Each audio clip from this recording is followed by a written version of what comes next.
Stop. Mettez votre téléphone de côté quelques secondes, car ce que je vais vous révéler pourrait littéralement changer vos habitudes, et peut-être même protéger votre santé. On parle aujourd'hui d'une erreur que des milliards de personnes font chaque jour avec leur téléphone. Une erreur silencieuse, invisible, mais qui pourrait endommager votre ADN. Et non, ce n'est pas un titre exagéré. Votre téléphone émet des ondes radio, aussi appelées rayonnements électromagnétiques non ionisants. Plusieurs études montrent que l'exposition prolongée et répétée à ces ondes, surtout à très courte distance, comme quand vous tenez votre téléphone collé à votre oreille pendant des heures ou que vous dormez avec sous l'oreiller, pourrait provoquer du stress oxydatif dans vos cellules.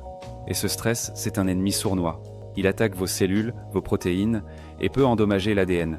Pas forcément en causant une mutation immédiate, mais en affaiblissant vos défenses naturelles jour après jour. Des chercheurs ont observé des microdommages dans les brins d'ADN exposés à certains types de rayonnements de radiofréquence. C'est encore débattu dans la communauté scientifique, mais une chose est claire, l'accumulation d'expositions est un facteur à ne pas négliger. Et ce qui rend cette erreur encore plus dangereuse, c'est qu'on ne s'en rend même pas compte. Alors, quelle est cette fameuse erreur ? Gardez votre téléphone constamment collé, dans votre poche, dans votre soutien-gorge, sous l'oreiller, sur votre cuisse pendant des heures, ou pire, collé à votre oreille pendant des appels de 30 minutes.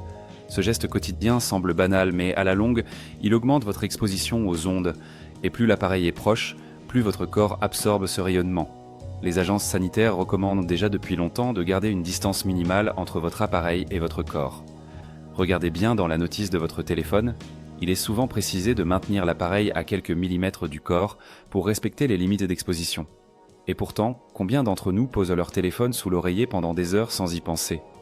Heureusement, il existe des gestes simples pour réduire ces risques. Utilisez un kit main libre ou le haut-parleur lorsque vous téléphonez. Évitez de dormir avec votre téléphone près de votre tête. Et si vous devez absolument le garder près de vous la nuit, mettez-le en mode avion. Ne portez pas votre téléphone collé à la peau pendant de longues périodes. Et surtout, évitez de le garder dans votre poche avant ou arrière toute la journée. Et voici une solution de plus en plus populaire, les patchs anti-ondes. Ces petits dispositifs se collent à l'arrière de votre téléphone et sont conçus pour réduire l'intensité du rayonnement dirigé vers votre corps. Certains utilisent des matériaux spécifiques, comme le graphène ou des alliages métalliques, pour atténuer l'impact électromagnétique. Sans perturber le signal du téléphone, ces patchs agissent comme une barrière intelligente. Résultat, moins d'ondes absorbées et une exposition moindre pour vos tissus sensibles. Ce n'est pas de la magie, c'est de la technologie. De plus en plus de médecins et de biohackers recommandent ces patchs comme un geste simple et efficace de protection au quotidien, surtout si vous ne pouvez pas éviter le contact prolongé avec votre téléphone.